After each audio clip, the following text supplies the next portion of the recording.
colleagues, friends.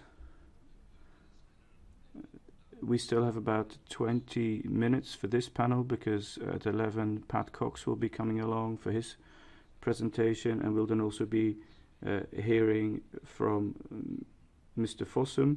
But I'll open the floor now to colleagues and participants if you have any comments or questions. But of course, we'd like to hear from the students too.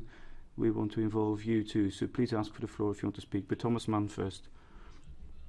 Thank you very much, Hans Gert. Thank you, Heidi. We remember what you did here for us, and thank you, Brock, for your contribution as well. Now, I'm a former member, but I continue to be invited to events, and unanimity in council is destroying us. That's what I keep hearing at events. Now, you could have constructive abstention, but there's the issue of the basic approach taken in council, and how can that be changed? Couldn't parliamentarians in national parliaments say that they want Parliament's right to be more far-reaching, so that in council governments cannot block everything? So how can we move away from unanimity? Surely there needs to be pressure for that to happen. Can we bring that pressure to bear as parliaments or not? And then secondly, when it comes to the US and China, if we're trying to contain them, then we need partners. Now, I was a member of the South Asia delegation, and Jean sitting in front of me, the Indians are waiting to be involved, to be invited in, to be given a greater role, and they have power. Of course, it takes time, and when you talk about bureaucracy, well, they're very good at bureaucracy. It's part of their culture. But we need to become active.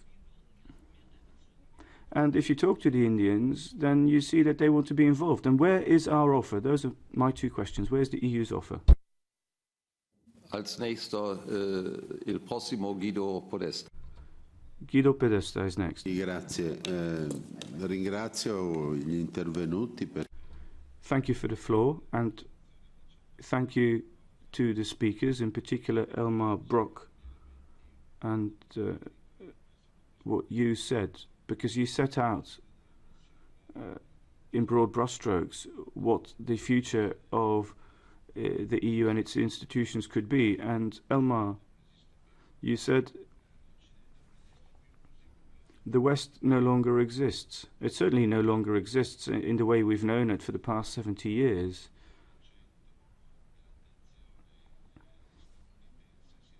And the interest has moved from the Atlantic to the Pacific, as it were, the epicenter for US relations. And we've looked at the tax burden for multinationals. Multinationals are concentrating economic power increasingly, and at the same time there's an economic war, and that's going to have a major impact. So shouldn't we be reacting to these events?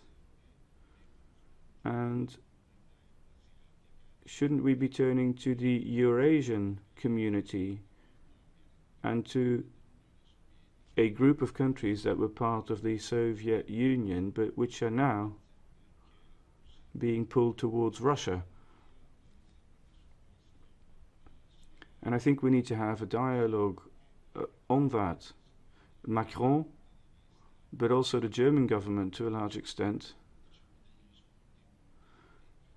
have interesting initiatives, but they're not promoted at EU level. They're very much seen as member state initiatives.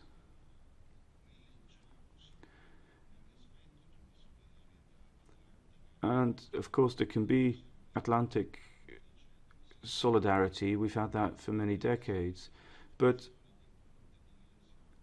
we can play the role of a bridge, a link. going from the Atlantic to Vladivostok. And then we move away from the dualism China-US, whilst at the same time avoiding that the European project gets unpicked. And if you then look at Brexit, well, we'll know what the outcome of the elections tomorrow is, but Brexit runs counter to the EU's efforts to have any power or weight in these events. And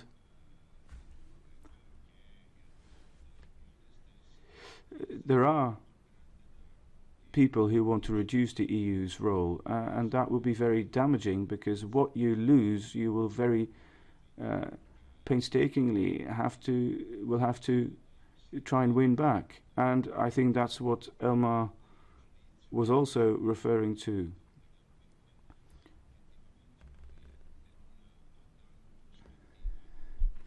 And the Parliament's role in the EU is not being consolidated, unfortunately. We're still one of the main trading blocs. We're an economic powerhouse, but on all other fronts, we're losing our role. Thank you, Mr. Podesta. Georgi Schöpflin is next, and then I have Manuel Porto and Sofia Matzei, Manuel Porto, and Maria van Potten. Matcha van Potten. I'm just asking whether there are other requests to. Okay, then my suggestion is we take always three. Yes, we take always three, and then the answers, and then we continue. So now, Georgi Schöpflin, please. Thank you very much, and my thanks to the speakers. I have two brief points to make to Mrs. Haudala. You talked about the unanimity principle and the problem that this raises, and I can understand the perspective that you sketched. But let me put it to you. The unanimity principle operates as the checks and balances within the European Union's political system. If you do away with it, the very likely outcome is a rise in insecurity in some parts of the system. I think we can agree that what the European Union does when it's working well in terms of strategic thinking is to even out the asymmetries of power. If you take away a part of that, it will have possibly a cascade, a domino effect, which I think actually result in a greater danger for integration. My second point, it's really quite marginal. Parliamentary scrutiny. I think you will agree with me that actually the House of Lords had very good scrutiny. And what effect did that have? Nobody paid a blind bit of attention in the United Kingdom. So I would suggest to you that parliamentary scrutiny may be a necessary condition, but it's by no means a sufficient condition. For that, you need a great deal else. Okay, thank you very much, Georgi. And now the answers, and then we go to the next round. And please, as short as possible. We start with Vice President Hautala. Heidi? Yeah, thank you. Yeah, thank you. I think I will start briefly responding to Georgi Schöpflin. Yes, unanimity as a part of the system of checks and balances, but it does not take into account that the globalization have taken us to a point where we are virtually incapable of responding to global challenges. And just think about the migration issue, the asylum system, and I think when we have said A, unfortunately we need to be able to say B. We have no internal borders. Hopefully that stays. And then how can we not have a common asylum system, for instance, in this kind of Schengen system? So, but I take your point. It's something that has to be looked into. But the Commission has made proposals on selected areas of doing away with the unanimity principle. And I think it's unfortunate that the Member States have not agreed even in those limited areas. And my second point, I'm very, very aware of the important role of the House of Lords, which has produced tens, if not hundreds, of very important scrutiny reports going to the depth of EU policies. And I've been an admirer of those reports and a consumer of those reports. But look at the daily business. I don't think that the House of Commons has much to say, and that is the issue. And I see that Jean Lambert is nodding. So I know that the point was provocative, but I stick to it because I've seen good parliamentary scrutiny systems which bring the EU politics home, and that's where we need to take them. Well, then maybe only to say about this, if I may, I'd like to say to Elmar that yes, trade policy, trade agreements are great vehicles, and in the world of growing authoritarianism, I think trade agreements can also be balanced with our values, and that's what Commissioner Malmström has done with her Trade for All declaration of 2015. We have to improve that. We have to see that trade is not just trade anymore. We have to balance trade with the requirements of sustainable development, human rights. And it's very concrete now. We have the Vietnam Free Trade Agreement on the table. How are we dealing with a situation where the geopolitics would require us to offer close cooperation to Vietnam, which is, let's say, very much bound by Chinese interests?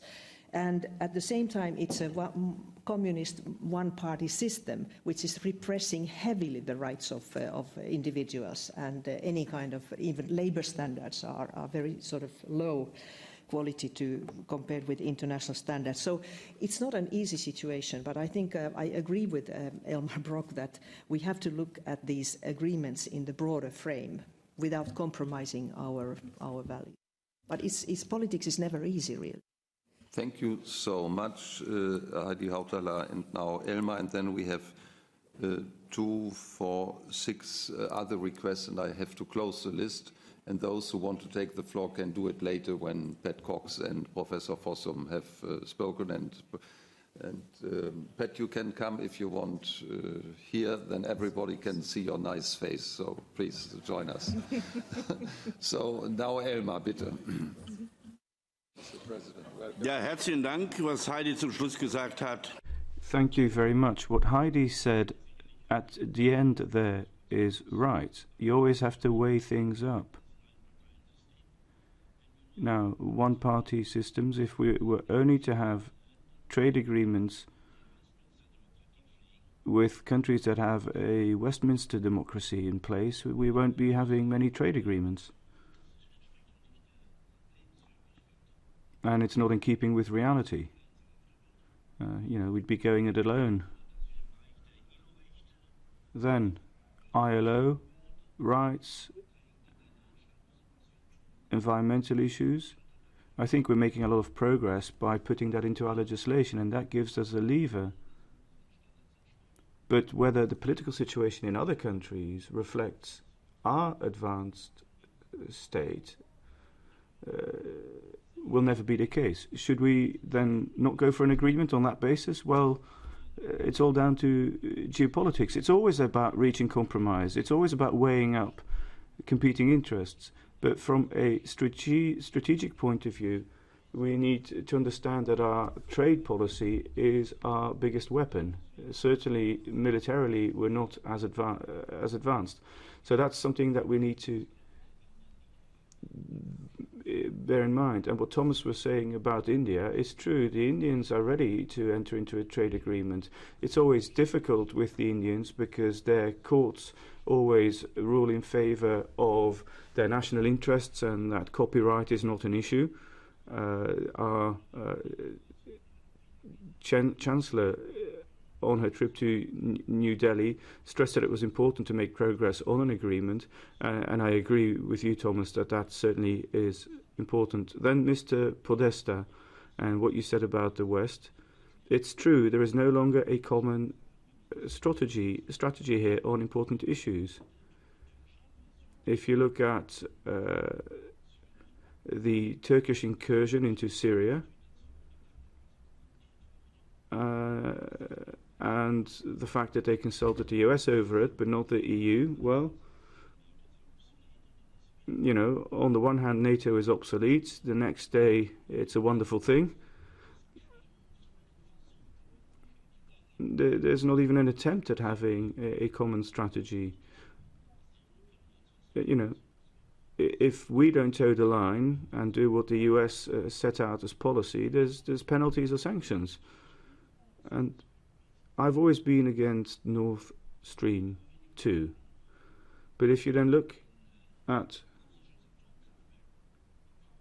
the Hungarians buying and building a Russian nuclear power plant, and if Poland wants to be energy independent from Russia, but to achieve that they're buying coal from Russia, then I do wonder what's going on. But it is what it is. But I think we need to be in a position to have our own policy. And that ties in with unanimity in Council. Now, the EU is supranational. And when the EU has received certain powers and competencies from the member states, then it needs to carry those out to the best of its ability. And we have 27 member states, 28, and there would be 33 in favour. That's Macron's idea of a reform, but I don't think that's workable. But unless we have a reform of the EU, you can't have an enlargement of the EU. That's how I see it, at least. And we had this discussion 10 to 15 years ago already, Hans Gert. But a reform process is certainly important. But to come back to unanimity and majority voting, I think majority voting is now become a necessity for a supranational structure of this size. And I don't really see a compelling argument in favour of unanimity. Maybe for treaty changes unanimity is required, and in the past it certainly made sense, but now it no longer does. And in many areas we have majority decisions. Look at migration. Amsterdam all the way to Lisbon, we fought for this, and it's a majority decision. In the ECOFIN Council, the Home Affairs Council, the Home Affairs Councils, we're looking at majority voting. Now, with migration issues, we ran into the trap, and here we are. And I think Parliament needs to consider whether Council is running counter to the treaties, because it's not availing itself of the possibility of going for majority votes, because they're systematically ignoring that option, and the option does exist. But of course, then they come back with the issue of sovereignty, and they say, well,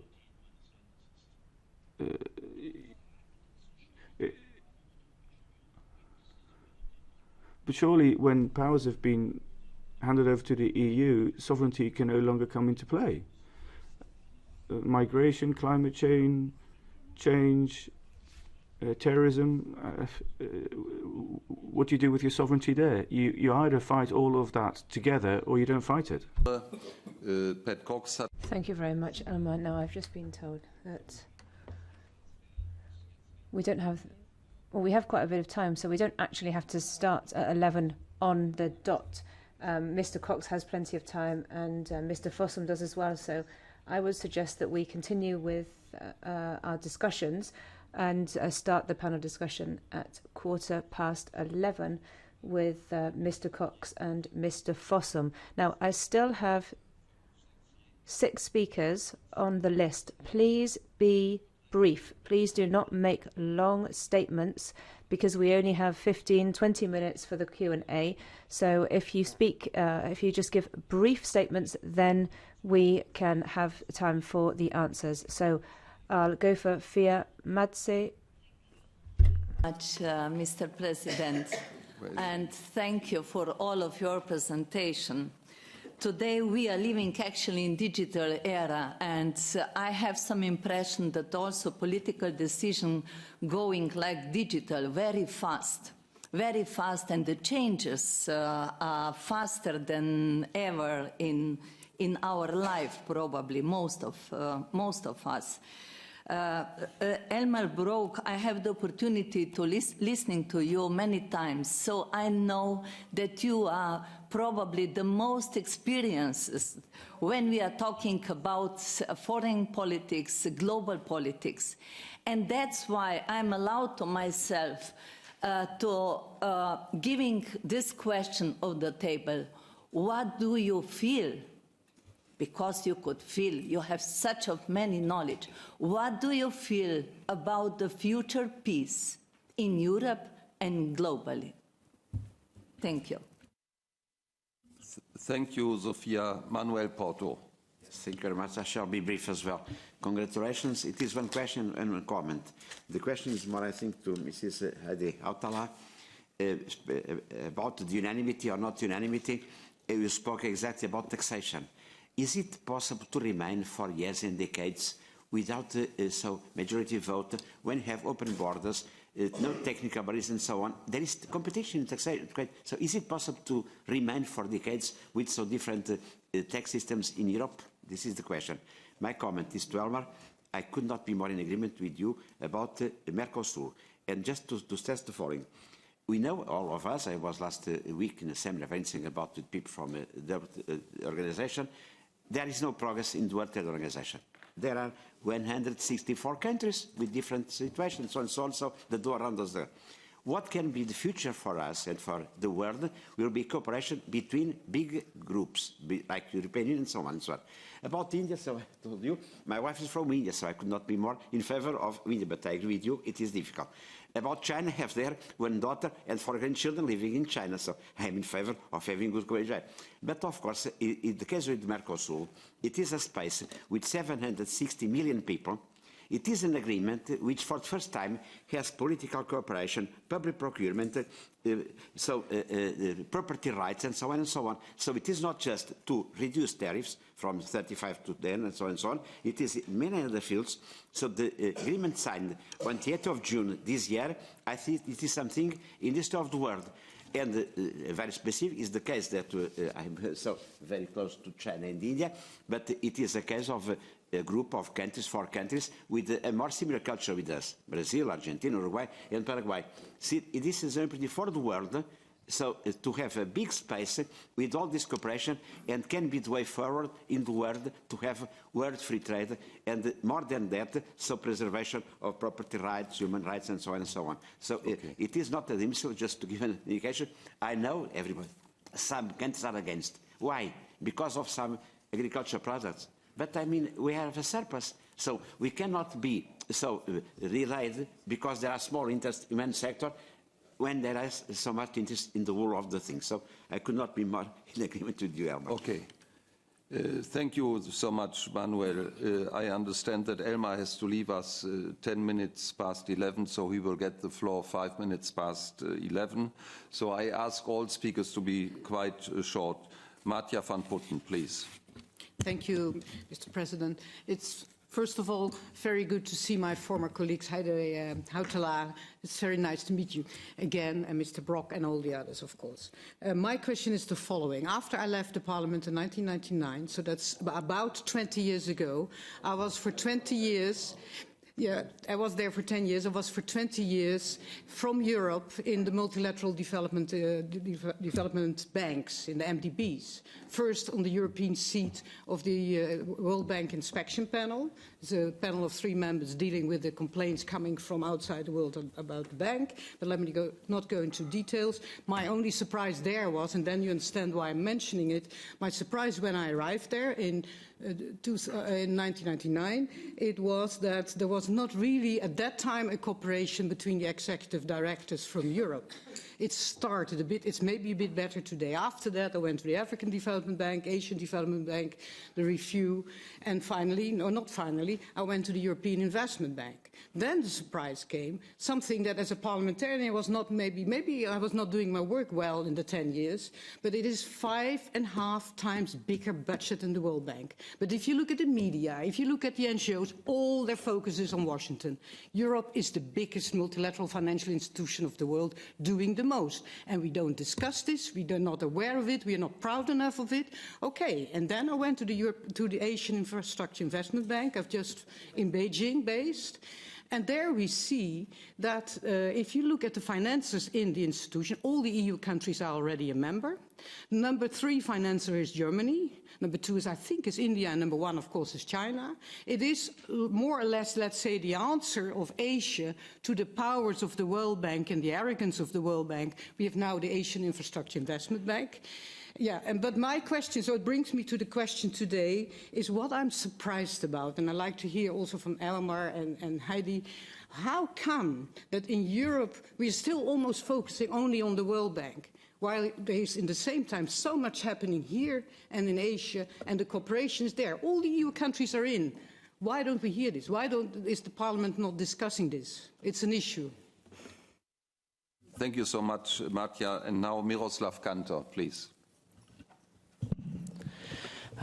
Thank you for the word.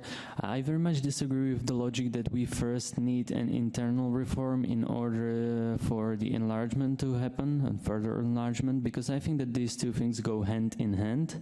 There are countries that have done a lot in order to be a part of the European Union, and you have people who are very frustrated from not being able to be a part, and you have also men like Macron who basically pretend to have an ownership of this project, and the European Union is not like a company where you can claim this, you know. And I've been in these countries and I see the frustration there, and I think that this has a real costs that are not accounted for, and so why would we need an internal reform when the enlargement of these countries would not create a significant barriers in order for the internal reform to proceed? There are different, more significant barriers for the internal reform than enlargement of these countries. Okay, from which country are you, Miroslav? Czech Republic. Czech Republic. I thought, but I was not totally clear. We take one more and then Elmar. Brigitte Langenhagen. Dankeschön. Gucken wir also nur. Thank you. Let's look at us and the world around us. Well, if we do that, I think that since we've had those successful years, since 1979, I think that the mentality of MEPs has to have changed as well. I mean, it can't be the case that all of you up on the podium are an example of for unity and for fighting to move forward. And so my question is, if we really don't have any joint strategy and we can't develop any joint strategy, we're not able to do so, I mean the Parliament there, what will then happen to security policy? Vielen Dank, Brigitte Elmar. Thank you, Brigitte. Elmar, please. Herzlichen Dank. Das ist immer eine Frage. Thank you very much. Is the glass half full or half empty? Now, when it comes to security policy, we're not as far advanced as we should be, but we're certainly a lot further advanced than we thought possible 10, 15 years ago. We now have an external action service. We have permanent structured cooperation. That's a lot more than we thought 10 years ago we'd manage. But in terms of meeting the challenge that we face, it's still not enough. And it's the same when it comes to environmental policy. Sometimes we pretend as if nothing has happened over the past 30 years. A lot has been done, simply, but not enough. So it depends at sort of what angle you approach it from. And I think we do need to be a bit optimistic too. Some has been achieved, because otherwise you might have the impression that nothing has been achieved, and that's not true either. And the same goes for enlargement. I'm a proponent of enlargement and of accession on the part of the Balkan countries, and I don't think enlargement is an impediment to reform, but reform is necessary so that the EU can continue to operate and function. And that's the point I'm trying to make. And if we were to have a number of new member states, and if issues of rule of law were to arise, or if they were to compound the issues with the functioning of the EU, then you do need to consider that. And I can only agree with the fact that we need a strong EU. We're the largest economic power in the world, and everyone keeps going on about the German economy and the French economy and their contribution, but nobody talks about the EU economy. We have a larger share than the US and the Chinese do.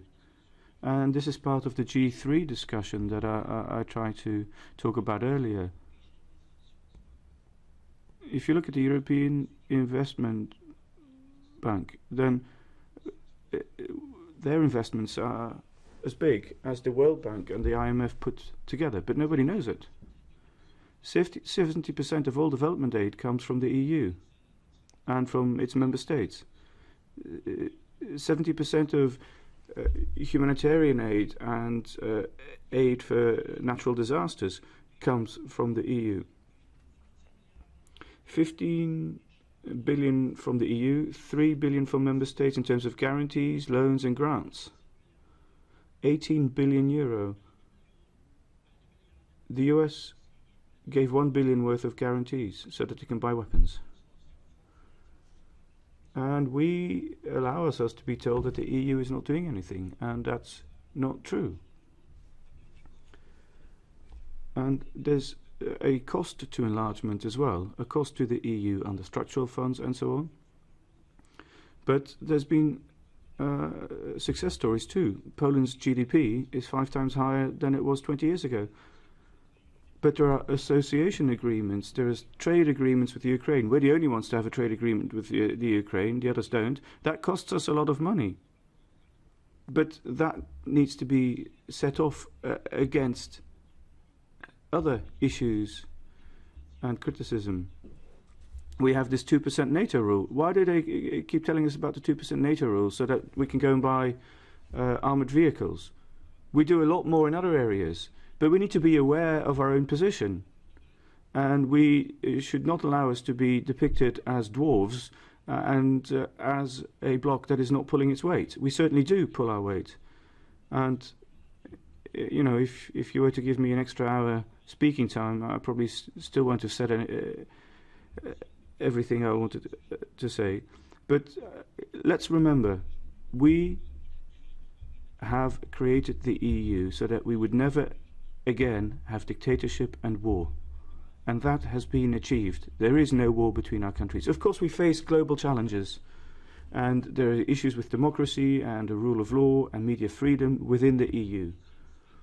But surely we need to look at our interests and see how we can link our interests to our values and then defend and promote both on the international stage. I think that's what we need to try and do.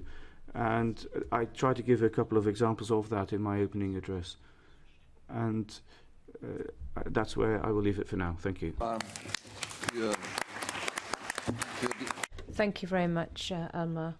Thank you very much. And we, I don't actually know where you're travelling to, but have a good journey with the Europe Committee.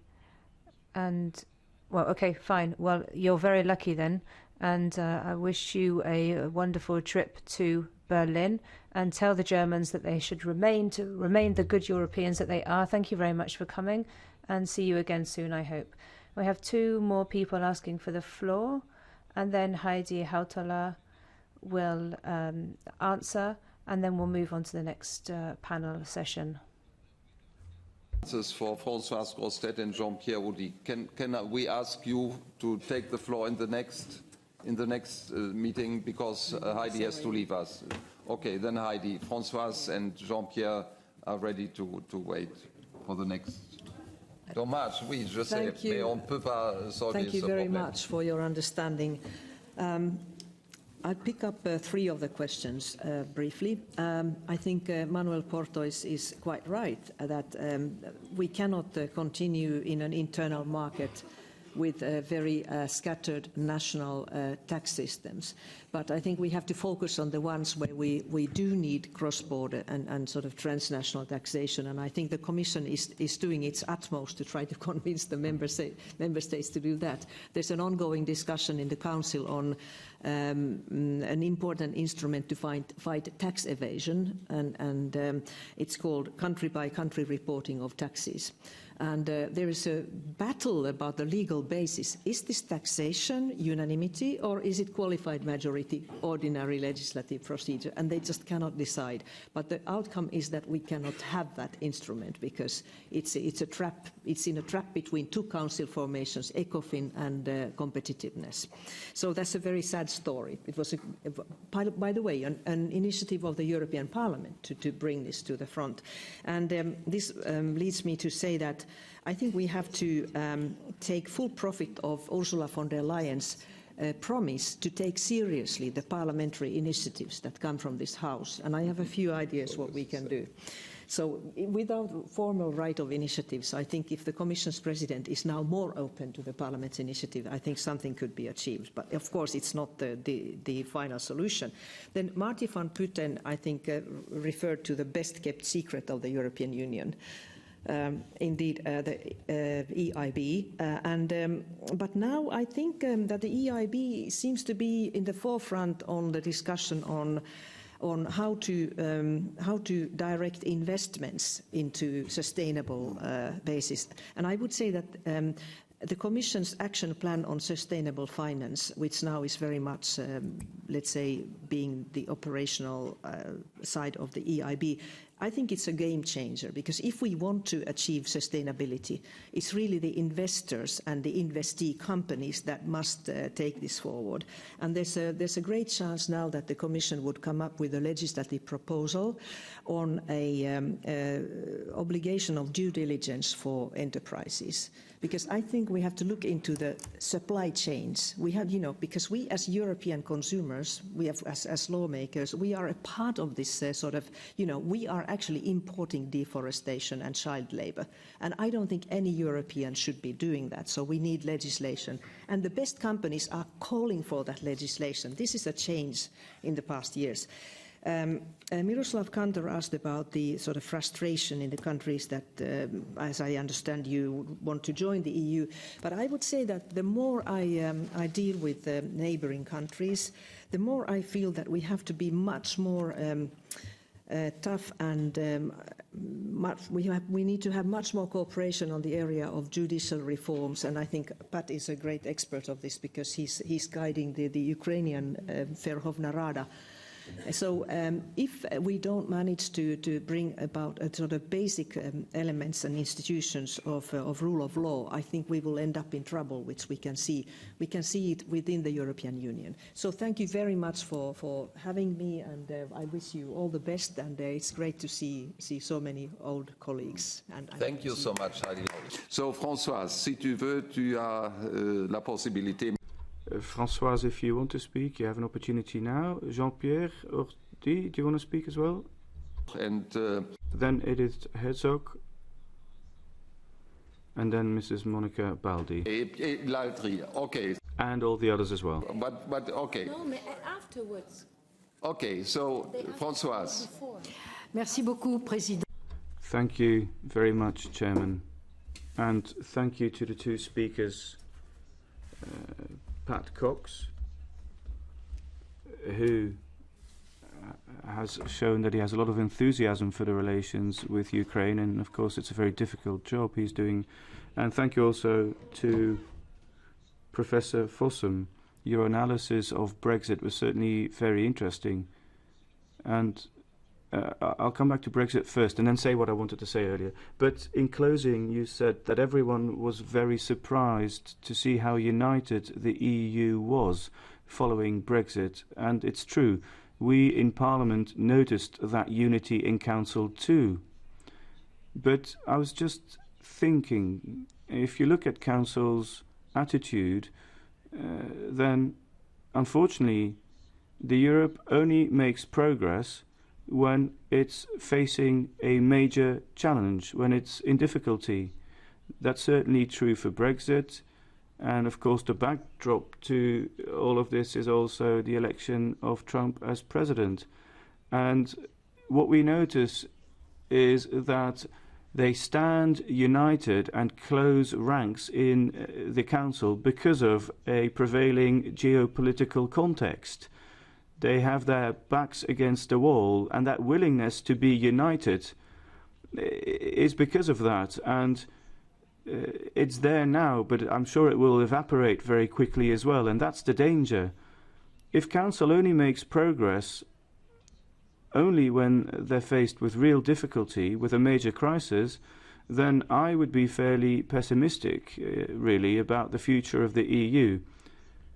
And what I wanted to say earlier when I listened to Elmar Brok, and I'll try and be quick, is the following. Yes, trade policy is important, because that's what Elmar was saying, that's of fundamental importance. Of course it's important, but if you don't have the necessary financing to complete the major projects of the EU, which it has put in place to face up to major challenges, migration, the Green Deal, digitalization. Now, the EU needs strategic independence, strategic autonomy.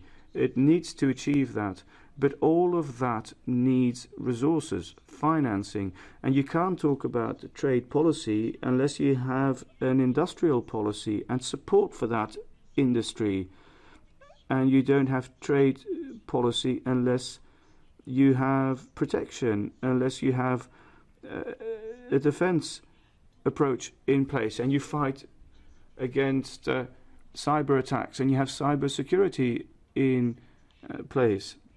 Now, the Parliament needs to fight tooth and nail to make sure that there are EU-owned resources available. If you look at the Finnish proposal for the EU budget, then it is scandalous. It will never allow us to put in place these major policies which have been announced by the new Commission President. Alors, je voudrais maintenant la parole à Edith Herzog. I'll give the floor now to Edith Herzog. Thank you. Thank you. One suggestion and one question to the professor. I will start with the question because Mr. Pöttering just left the room. So my question is to the professor. I'm very much interested to your last chart, and I'd like to ask you about the 3 and 4. Coming from Hungary and being a young student when the Comic-Con was falling, I can tell you that the difference for us in the region between 3 and 4 was the unintended consequences at the level of people. Yeah, it's not necessarily that the political class or the economists didn't know the consequences as an intended one, but definitely the people didn't. Yeah, so I give you an example. We were all marching on the street happily that the Russian army is about to leave, but then when in the next few months we have got almost 60% unemployment in the 5th biggest city where I'm coming from, it was an unintended consequence of every citizen in the region for the 10 years' time. And therefore it's very easy to move from box 3 to 4, and actually it was one of the reasons why Hungary applied to the NATO and applied to the European Council and applied or made an intention to move to the European Union, because we wanted to be in the safe place to reduce the risk for the chaos. And I think that this will be very much the kind of intended foreseeable consequence at the UK.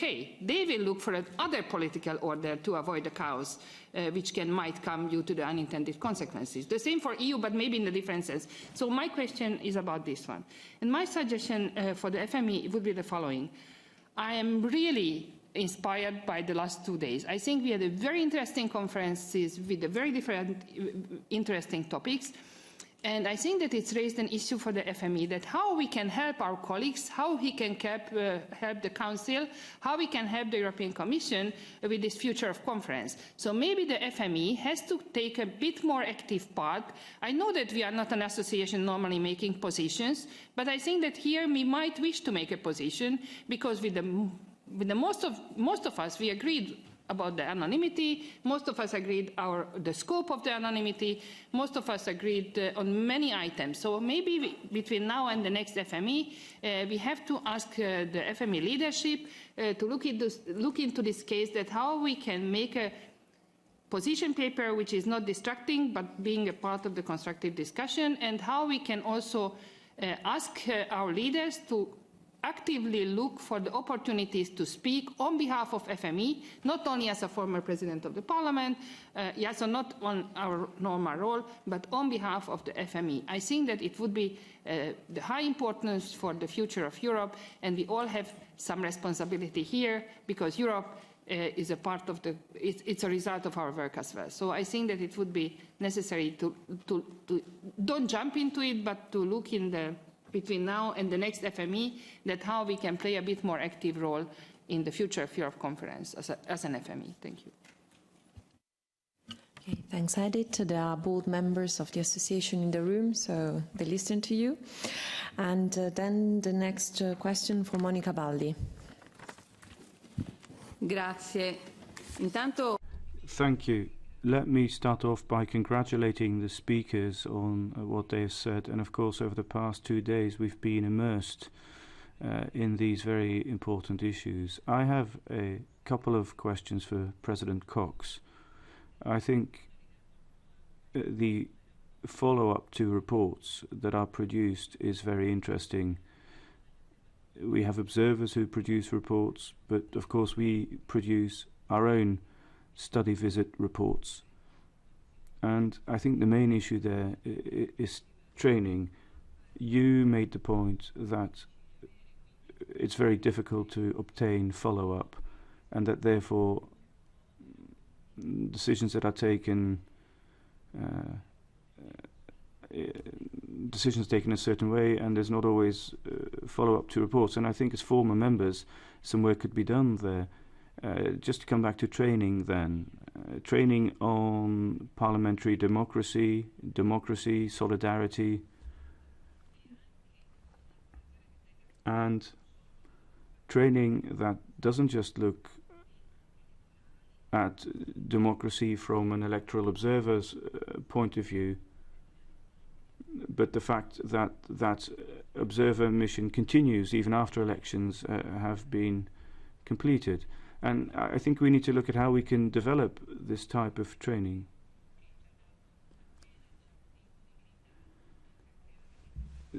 The European University Institute is willing to produce ad hoc summer training courses, but Mr. Cox, could I just ask you a question? You have the Jean Monnet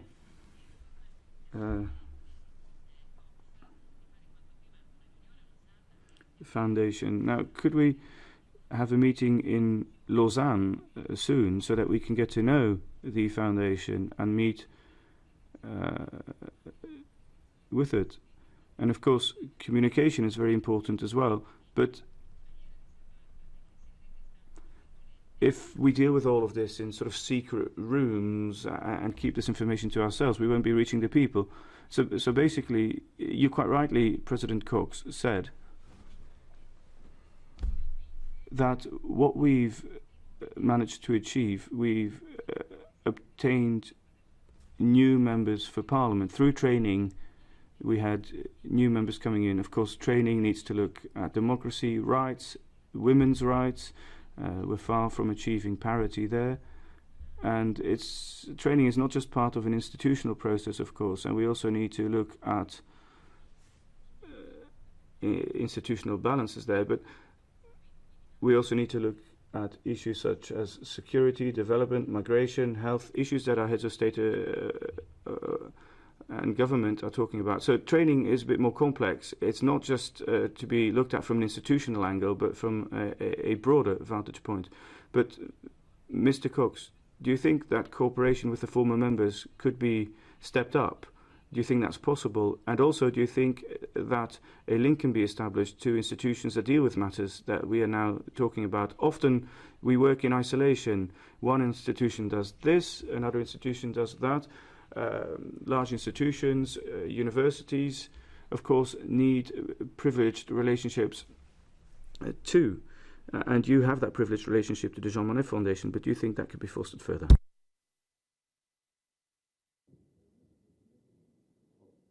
Okay, and now the answers, please.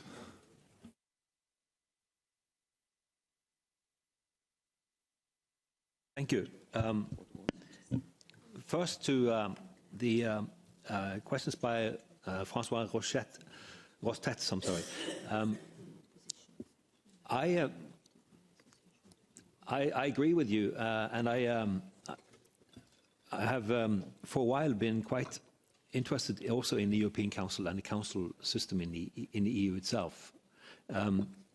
One of the things, some political scientists are saying that there was a change since Maastricht, that you had what they call a new intergovernmentalism, in the sense that the European Council has taken on a more prominent role in the EU. We see this, of course, as a crisis manager, as was also talked about quite a bit yesterday. That's a different thing, though, but the sort of changes of the center of gravity in the European Union towards the European Council also means that there has been more informality and the bargains and so forth, and therefore striking deals outside the system itself, which outside the treaty system and so on. Now, I think, however, some of the problems here are structural in the way the European Council itself is formed. I mean, I think in representative terms, it's a shapeshifter because it has a European mandate. It works sometimes as a transnational body, but individually the members are responsible to their own national constituency. So it has multiple functions like this. That gives it flexibility, but it also means that it is much more difficult to make an account. Also, because the EU itself doesn't have an established telos, what the role of the European Council ideally should be is both to establish the terms under which it balances national and EU considerations, and while it's doing that, and that in my mind is overloading what it is doing. It cannot do all these things at the same time. So that's one of the problems. So it's a structural problem in the way the European Council is configured in the European Union. So something has to happen with this in order to get the greater steer and more control of the process. But that also requires a political will to do this, and for the EU institutions themselves to obtain a more independent role in the European Union. Because I don't understand how this could go about otherwise. Because, as you were saying also, the problem of financing. The institutions need to have slack. This is the only way also, in relation to Edith's question about how preventing unintended consequences. You need resources to do that. Then you can actually deal with the issues, and that makes it much less likely that you end up in 4. So actually the project that I'm coordinating is called EU3D, Democracy, Difference and Domination. And domination is unintended consequences and arbitrariness. When you lose control, when you are subject to the throes of the financial markets, when you establish systems that are not under any kind of democratic authorization and control, that actually amounts to dominance in that sense. So these are the things that we will be studying in this sense, because we do want to prevent that type of unintended consequence. But I really think that the only way to do so is to increase the financial basis of the European Union, because that will give it the buffer and the flexibility to deal with issues. And then it will not see the laws and so on in the same way as straitjackets. At least it will be easier. And also it will also be able to have other things than simply the regulatory style, which in itself is a limitation. And actually, I would say part of the onus on differentiating the European Union is because the European Union is a rule maker. If you want to be flexible, you actually have to deviate from the rules. But if you have policies and finances, you can deal with finances to take the issues without necessarily having to always work on your structural makeup and the legal basis in that sense. So I think this is one of the real limitations in the way the European Union is configured now. And that lies with the member states to authorize more sources of funding, actually. Thank you. Thank you very much, Professor Fossum. Professor Cox. So, on the question of the role of the former members association, it's an issue people want to discuss whether it should take positions. I myself am agnostic about having a kind of a shadow parliament among people who have retired. That's very good. But I do think we represent a great repository of experience which is underutilised. I think whether it is the Parliament as an institution, whether it is the EEAS as a system, whether it is the European Commission in looking for people to help with one dossier or another, they don't look into the Parliament's resource pool of the sort that this association is, and I think that's unfortunate.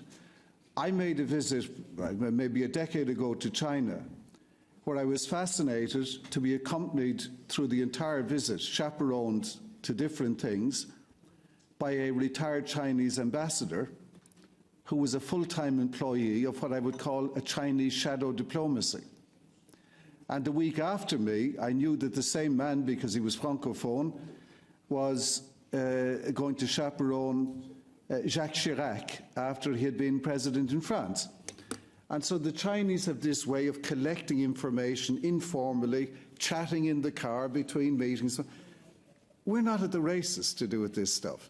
The United States foreign policy establishment uses former congressmen and senators really well. We don't do this. And so I think there's a big conversation to be had with the institutions. Not that any one of us is looking for a job, not that we're looking to impose, but there is a resource base here which is way above zero, but which in the system is at zero. And I think you've put your finger on something which is very real. And I know when I was president, I was very frustrated in my conversations inside the Parliament to get them to recognise us in the way that you asked the question. Residually, when I stopped being the president, I was asked to do the thing in Ukraine, but I wasn't asking for myself. So I'm perfectly happy to do what I'm doing in Ukraine, but my conversation wasn't a me conversation, it was an us conversation. And I started to hit explanations like, oh, we don't have insurance. So, you know, we'd love to be able to use people, but you're not insured and so on. These are technical questions which, in my view, can be technically resolved if there is a political institutional will to do this. And I think this is a conversation worth discussing again on the committee to see how, without insisting that we're used, that the offer of availability would be there and that the practice of using it could build up a mutual respect and trust. And once it happens, it would become embedded because there is great skill and experience available. As regards the Jean Monnet Foundation in Lausanne, La Fondation de Jean Monnet pour l'Europe in Lausanne is the repository of all of the papers of Jean Monnet. So if you want to see the consecutive drafts of the Schuman Declaration written by Jean Monnet, every draft with all the bits written on the side, they're all in Lausanne. If you want to see Jean Monnet's work, today we call it a spreadsheet, but then written out in neat handwriting on a paper to do with logistical supplies from the United States to Europe in the Second World War, you'll find it in Lausanne. If you want to find the library of Jean Monnet from his home and his office, you'll find it there. This was most unusual because this French and European patriot, who is buried in Le Panthéon in Paris, decided to dedicate his papers to the care of a professor in Lausanne who was a close friend. And Monnet, of course, had worked in Switzerland, in Geneva, as the Deputy Secretary General of the League of Nations after First World War and before Second World War, so he had some affinity also with Switzerland. Let me just say this, if at any stage on a special visit or on one of the regular visits organised by former members, you would like to come to Lausanne, I would be really pleased to host a visit by colleagues. Oh, very good. So that's a question just of, let's fix a date. And when you would go, could I suggest a few other things that you could look at?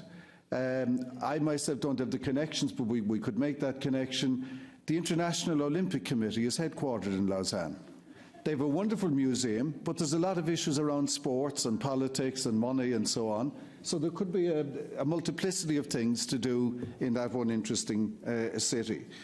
A last thing, if I could say very briefly, on the resource-based question for the European Union, and it's not to get into that's a big debate, but a measure of ambition is found in the level of willingness to finance.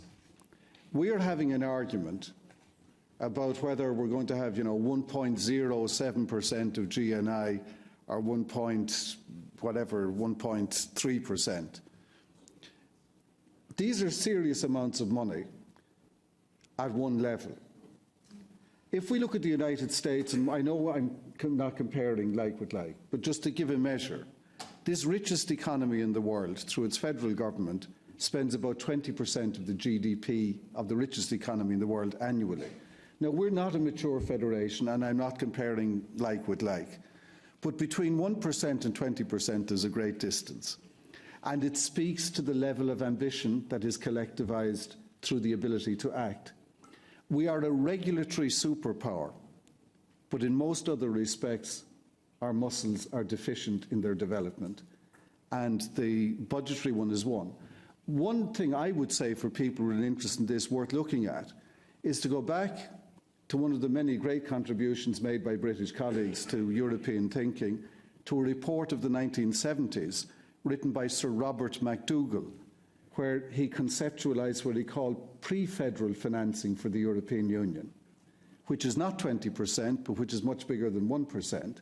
And the report's conceptual logic is as fresh and powerful today as it was 40 years ago. But unfortunately, we put it in the deep freeze, and maybe we should take it out and put it in the microwave at this stage. Thank you so much, Pat, especially for the invitation to Lausanne. And it just comes into my mind, it's exactly now, 50 years ago, that I participated in a seminar in the University of Lausanne, German civil law, and I got my certificate exactly before Christmas. So it was not too good, but not too bad, so a normal certificate, so that I could ski after Christmas. So that was beautiful. And thank you for the invitation. I think we should do this, Elisabetta, visit the Jean Monnet Foundation, and we could combine it, if you want, with a visit to Geneva. Yes. The Konrad Adenauer Foundation has an office there since half a year, and the meaning of this office is to keep contact to the international institutions. And so we can combine a visit to Lausanne with a visit to Geneva if you want. 20 minutes by the train. It's 20 minutes by train, and I think this would be marvelous. And you have priority, you who are here now. And when we have to send, of course, an invitation to all members, but you have a priority. So, Elisabetta, take care for those who are here today. So we have still some colleagues on our in our program here, Robert Morland, then Eva Lichtenberger, Birgit Daiber, and Peter Price. Is there anybody who wants to take the floor? And then you, please. So, Robert, you start. Thank you, Mr. Chairman.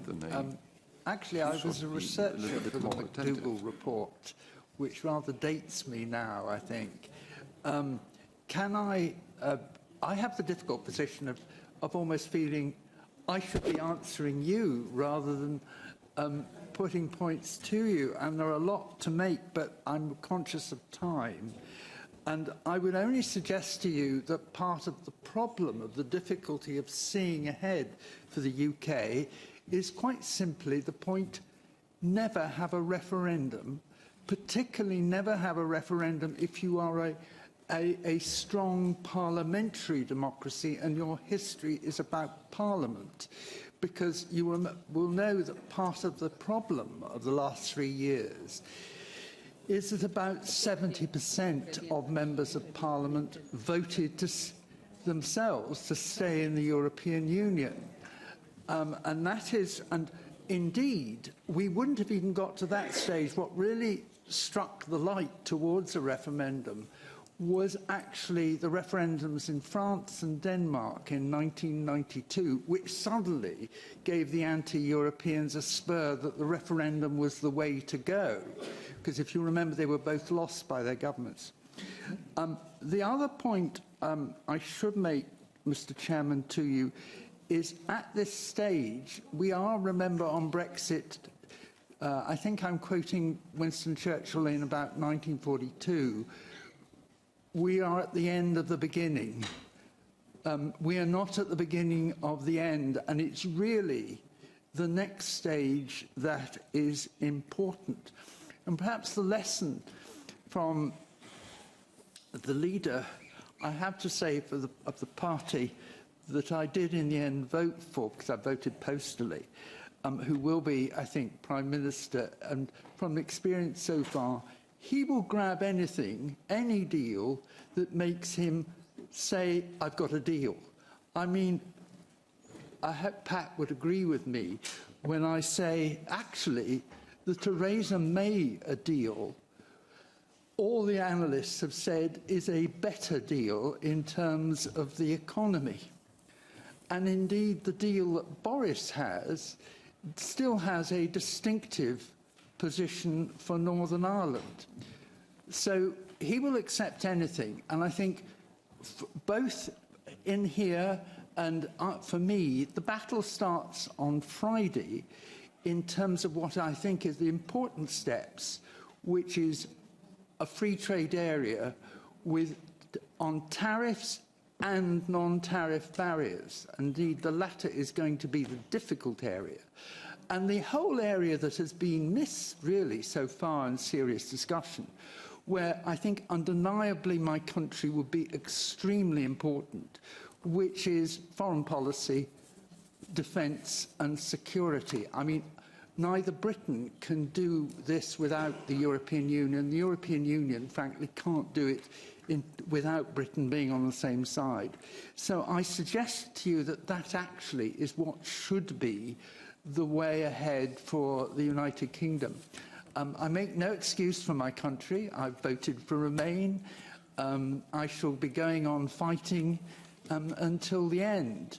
But I think, to be fair to what I've seen from the Commission, I think they are, by and large, and I congratulate Mr. Barnier in this, have taken it very rationally, by and large. Thank you very much, Robert, for this commitment to Europe and, of course, to your country as well. So, thank you very much. Eva Lichtenberger. Yeah, thanks a lot. I first have some questions on Ukraine. Still, what I note in public debates and in debates with civil society is a certain disappointment about the developments.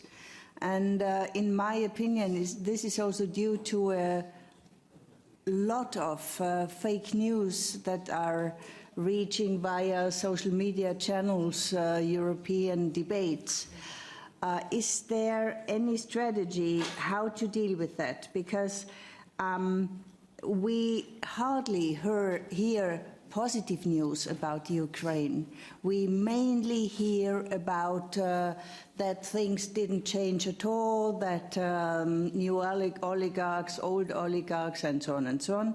So I think I want to know if there is any strategy on that. And the second question on Ukraine, I found it out in our contact with Chinese officials. They said, okay, there's one day the European representation comes and negotiates on behalf of the European Union on topics. 1 week after, there will be a German delegation there and ask different things, and another 10 days later, the Italian delegation will be there and offering things and this and that. So is the same phenomenon also to be seen in the Ukrainian foreign policy area? Do you have any notice on that? Because this is one of the crucial issues that I see for the future of a joint foreign policy. And to you, Thank you very much. It was a very interesting analysis that you said. I had, me remains one question. You were talking about spillovers and conditionality. Would you see also kind of conditionality spillover at to the internal debate in Europe? Because as you notice, we have a lot of discussion the last time about the possible conditionalities also on, in internal gesture of union processes. Do you think that more knowledge about this conditionality concerning Switzerland, Norway and so on could spill over also to the debate at the internal area concerning human rights issues, rule of law issues? Thank you.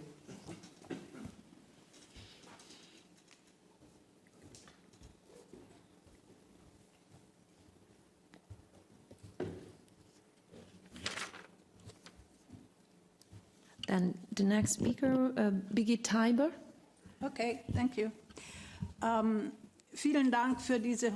Thank you very much for this incredibly interesting panel this morning with really very interesting subject areas. Now, on the last point that was being made on the structure of the EU and this wonderful text that we've got unlocking the potential of the EU treaties. If you look through article by article and you look at the different possibilities that exist within the treaties, and in the preface, quite surprisingly for the scientific services of the Parliament, it says that the treaties could be interpreted. They are not really black and white, but they can be interpreted. Now, we know that there are a lot of possibilities that can be used to make progress within the structure of the EU. Now, the reason I took the floor is on Ukraine. Since 2004, I have been involved in election observations in Ukraine within the framework of the USZT. And my first question to Pat Cox is, to what extent is cooperation between USZT and the European Union or European institutions, as far as you know, because they do a really good work in the Ukraine, not just on election observation, but monitoring on the war regions, on the OECD, excuse me, and when they also set up the election commissions in these areas. So that's one thing. But what I have noticed is that there is indeed some progress. And we've seen that over the past 6 years. We can really see that in the large cities. But there are some regions where, as before, there are, well, they're suffering under a very awful dictatorship. And I was actually in Krivolyok region twice. That's one of the areas, it's a very high industry area, have a lot of resources. But industry has not actually received any anything, and their life expectancy is 53 years old. Old people actually have to survive with the chickens and the vegetable gardens they have. So it's really far from being a democratic process. Now, I think that it is the program that the Jean Monnet Foundation has is an excellent program. But I've heard on several occasions, and this is from outside of the university, that there are 2 programs that are truly essential: the Erasmus program, the access to the Erasmus program, and the Jean Monnet program for universities. These 2 programs really work. They really have an effect. And we also have a small program. When we come to the Ukraine sometimes, it's the campus program, and I think that should be worked on in greater intensity. I think that we should really focus on the campus program and do everything we can to improve it, because it's a true possibility to do something for European democracy in situ and to discuss it. I was at the university in Kiev last year, and we were looking at well, why does European democracy work? That was the question. And at the end, we were saying that it's an issue of compromises. European democracy lives on compromise. And that was something that the students immediately tried to translate into their situation in the Ukraine. The professors didn't really like this example, but we can see there's an awful lot to be done. But what truly, let's say, is bad is that the Ukraine is a rich country. People in Ukraine are educated. It's not a developing country, it's a European country. But what they really suffer from is the oligarchs who continue to refuse to have to share out correctly the resources so that the country can develop. Thank you. Ja, ganz herzlichen Dank. Thank you very much.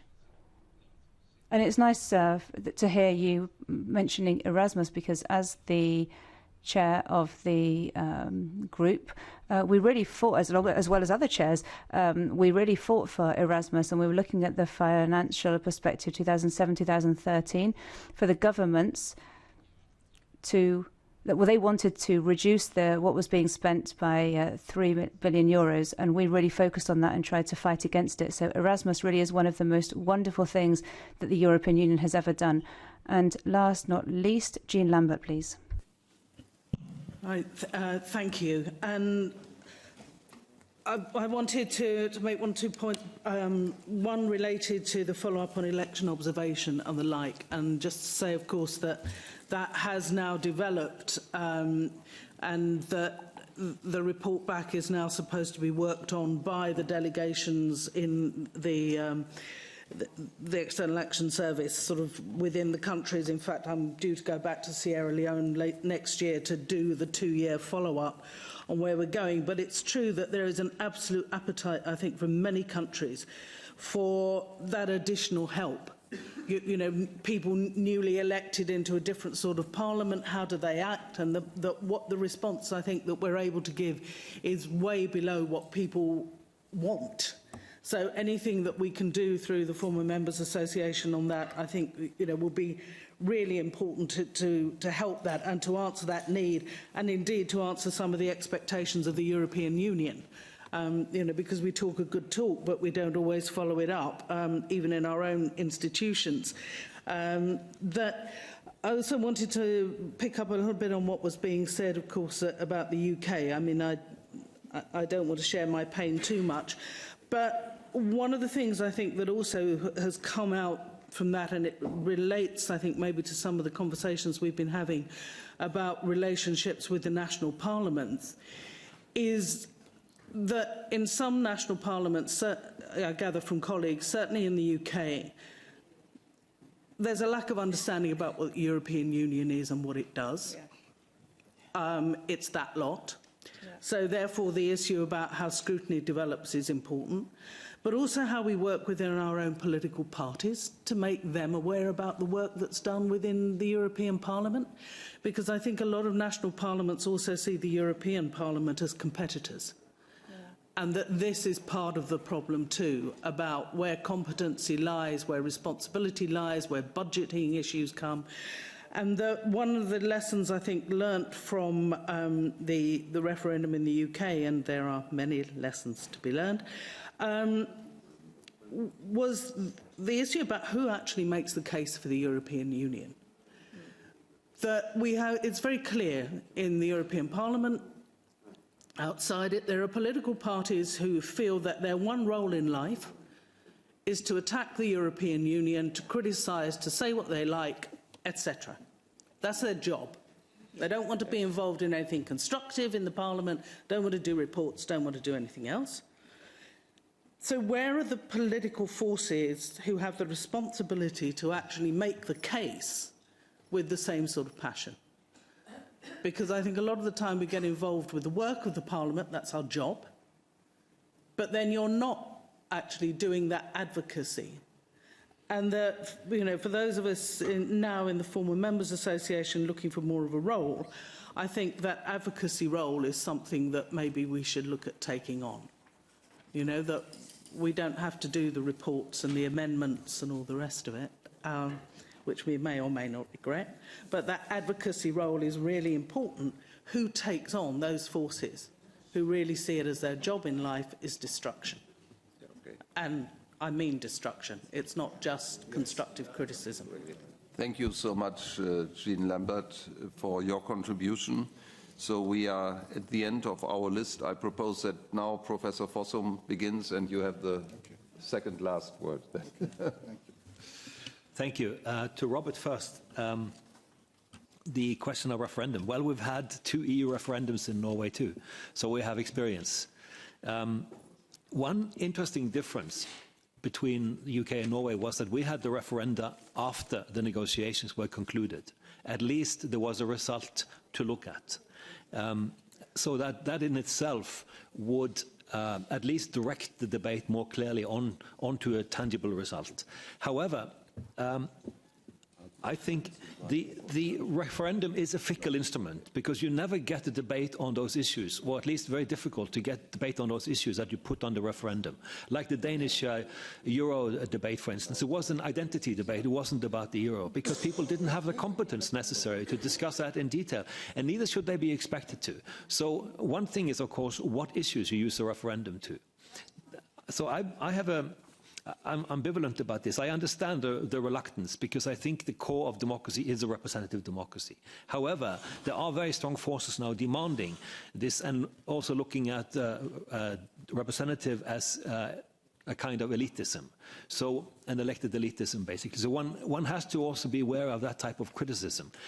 But I think that if one then does hold a referendum, one has to be very careful about the procedures and also the safeguards for this. For instance, that one has a sufficient prior debate to the actual campaigning for the referendum itself, so that people actually have a sense of what are the underlying options. Of course, in the UK debate also on the referendum, there were 3 underlying options, and these could not actually be dealt with by the question. So there was already an asymmetry in the very way in which the referendum was held. So, but in any case, also from a democratic perspective, I think it's necessary to think very carefully about what kind of safeguards are necessary to ensure that you will get the result where people are actually engaging with the question that they are being posed. So, that's sort of my hedged question on this. Now, when you said about the agreements, yes, of course, May's agreement was a better one than Johnson's in the sense that in terms of certainty, because now it's even more uncertain. But I should have also added in my talk that in all cases, the Withdrawal Act does not include the charter rights. So that in itself would also introduce a certain uncertainty on the rights aspect, which is important, also for what I said about conditionality. What May's agreement didn't have was any assurance on services, which is 80% of the UK economy. So that in itself brings up a lot of uncertainty, showing that I don't think you can square the circle of, on the one hand, paying full tribute to the conundrums in Northern Ireland at the same time as ensuring that the UK follows its own lead. I don't think these things are compatible. I think that there is a lock-in in very many ways in terms of if one actually is to honour the EU's obligations to Northern Ireland and to Ireland also as well, then the UK will have to be inside the customs union. So there is a lock-in already in that type of circumstance. So this is a tricky one. Now, I like your, and of course foreign policy, defence and security are fundamental issues. But I think the UK is actually more, at least with May, they were also more willing to collaborate, which is a kind of a dilemma, because the UK wants flexibility where the EU cannot give it. And the UK is more accommodating and malleable where the EU itself is flexible. So there seems to be this kind of discrepancy also in that type of relationship. But of course, for the UK itself, in terms of the Schengen access, information and so on, is vitally important, also an anti-terrorism thing. So then there must be some kind of movement in this as this process develops. I think it would be much better if there was a full package, however, but we'll have to see what people come up with. To Eva Lichtenberger, yes, I like your point about conditionality, and what I think one can do is to say that if we apply this principle on the requirements that the EU has on existing members, and say, is it actually then honoured in the way in which the treaties are dealing with this? Is Article 7 adequate, or the other financial provisions? I would wager not. And therefore, this itself is showing that there's a need. If this principle is supposed to be the guiding one for the EU, being flexible in relation to its circumstances, it really would need to look through its own institutions to see how better to make sure that this principle is carried out through all the activities.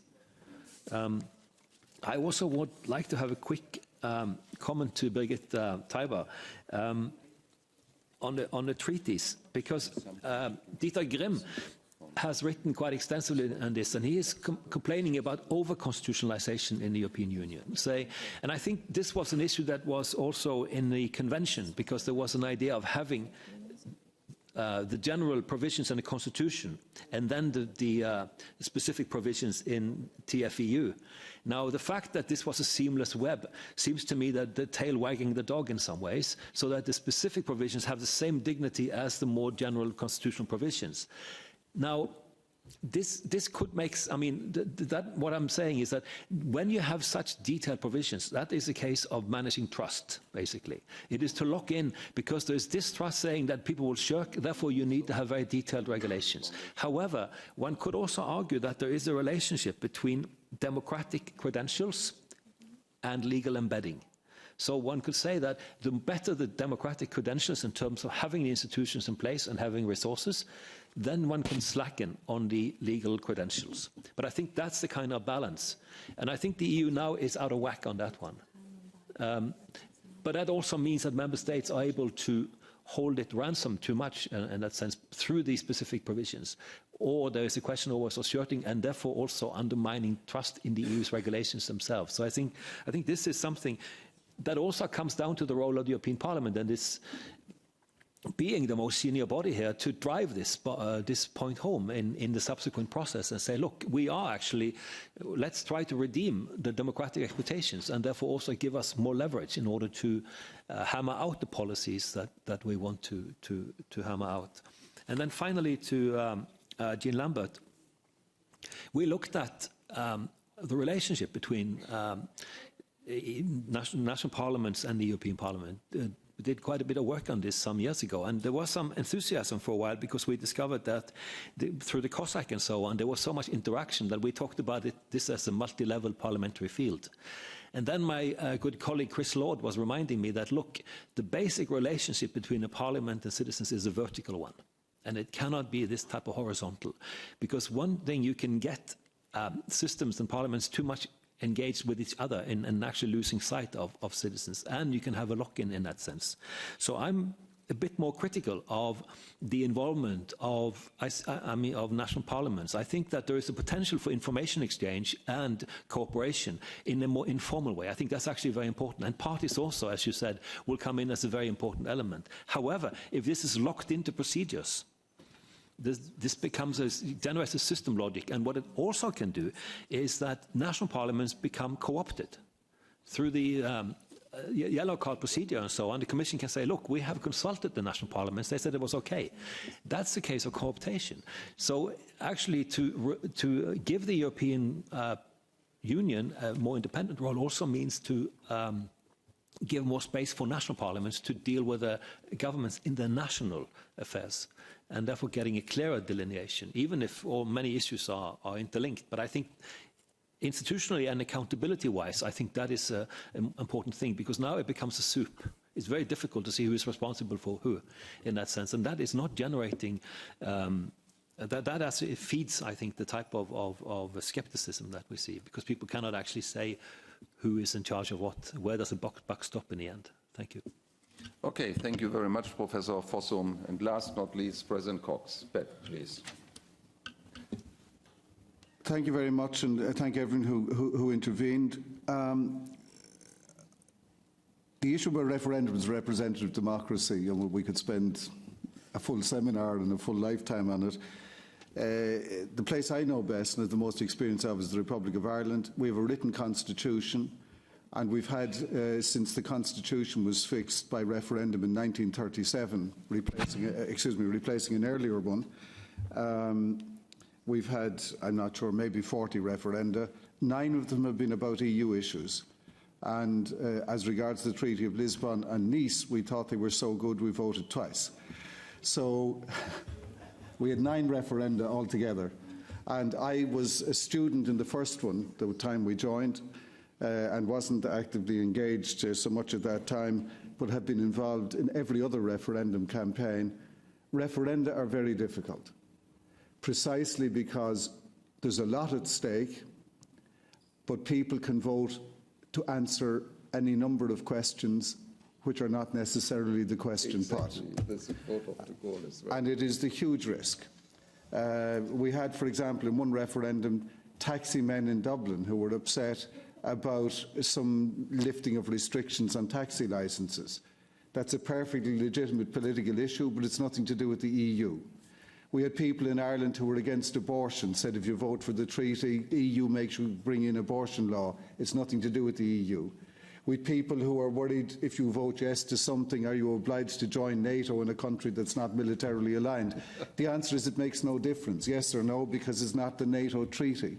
But these are real things in politics, even though at another level they're nonsense. And that's where the referendum, I think, is always difficult and open to manipulation. I think the next round, and I like your Churchill quote, I've used it in an article that was published exactly at the end of the beginning piece. I think the next phase risks to be quite complicated. I don't prejudge the outcome of your election. I think the next angst will be the deadline angst around extending the transition or not. That will come mid-year. And I think the real issue is not the no tariffs and no quotas part of the negotiation, but the no dumping part of the negotiation. Standards, equivalence and dispute resolution will be difficult, and this will be mixed competence. The EU has the competence to negotiate the trade deal, but it will enter areas in the treaties where member states have a say. This will require every national parliament and some regional parliaments, as well as the European Parliament, to ratify the end result. If every national parliament has one national interest, just imagine the complexity of doing this. So I think the next part is the complicated part, and the bit that's nearly finished or may be finished is the relatively easier part of the negotiating process. Or the other easy solution, but a disaster, I think, is to crash out. Now, just to say in December, we've had enough, we're off. And that still remains a risk on the table. I hope it's not one that will be fulfilled. A lot of comments on Ukraine. One of the things about Ukraine and the news, what do we know or not know? Unhappily, it's not much in the news. I mean, you might say this is good or bad, but to give you an example, we had in the news, correctly, the Normandy process, the summit meeting in Paris, the first face-to-face meeting between President Zelensky and President Putin. We didn't have in the news, at least not that I saw a report of, but I know it from Kiev, that on day one of the negotiations in Paris, 3 Ukrainian soldiers were shot dead in the ceasefire in Ukraine. And I read this every day and every week. People injured and people die, and it's not in the news. I think when you ask the question about oligarchs and all that, I won't go into it, I don't have the time. Yes is the answer, it's all there and problematic. But the great thing, Ukrainian population is hungry for real reform. And their 4th revolution, they had the Granite Revolution came to independence. They had the Orange Revolution with President Yushchenko coming to power. They had the Maidan Revolution getting rid of Yanukovych. And in my view, they had a democratic revolution in the ballot box twice this year with the election of Zelensky. Now, it's a real bet. These are people without political background and all, but what it shows is the public want change. And so what is happening, and in fairness to Poroshenko, there were changes. Zelensky came in with the idea of what he called turbo legislation. Let's put our foot, to the accelerator. The good bit in that is you're seen to do things. The bad bit, as we know as legislators, you often make very bad law, even if your intention is the best, if you make fast law. So we have to wait and see. On the issues about who does what, we have dualism in Europe. The heads of mission meeting under the EU ambassador are very coherent in Ukraine. to do with EU expenditure, EU policy, association agreement and comprehensive trade agreement. But each member state also has its own bilateral policy. And so you do get dualism because we have a dualistic foreign policy structure. The more we have a coherent European structure where we speak as one, the more Euro sovereignty we will have, and the more we preference bilateral relations, the less Euro sovereignty we'll have, and that's across all policy areas. On the question of votes and cooperation, I agree, the OSCE and so on, that is still... we have contacts in our mission with lots of other bodies, the NDI from the United States, with different embassies, with OSCE. We've had a very open door. I would say we had a very modest and humble approach. We're happy to do this with whomsoever is happy to work with us, and we've developed a lot of partnerships. And I agree with you, I think, to do with something like Ukraine, they're very essential. And everything with young people, Erasmus opening, free visa travel, professors, etc. Yes, yes, and yes. And the campus programme, yes. We need to be there, showing solidarity, as well as hopefully bringing something else. But to be actually there is already an act of significant engagement. Jean made the point about Sierra Leone. We need more of that. This is not about us knowing everything. It's ideally us going willing to learn a lot about what they'd like to do, wherever it is, and their openness to have us there, because that's the counterpart. Otherwise, you're imposing. It's a form of neo-colonialism. We're not there to be neo-colonial. We're there to be partners. And I think, yeah, there's a lot can be done there, and the advocacy point you make, I fully subscribe to. I would say on all of this, there's a lovely phrase. Jean Monnet was asked many years ago, at the very beginning of the European integration process, was he optimistic or pessimistic? And I thought he gave a really good answer. He said, "Je ne suis pas ni optimiste ni pessimiste." I'm neither optimistic nor pessimistic. I'm determined. To be. Very good.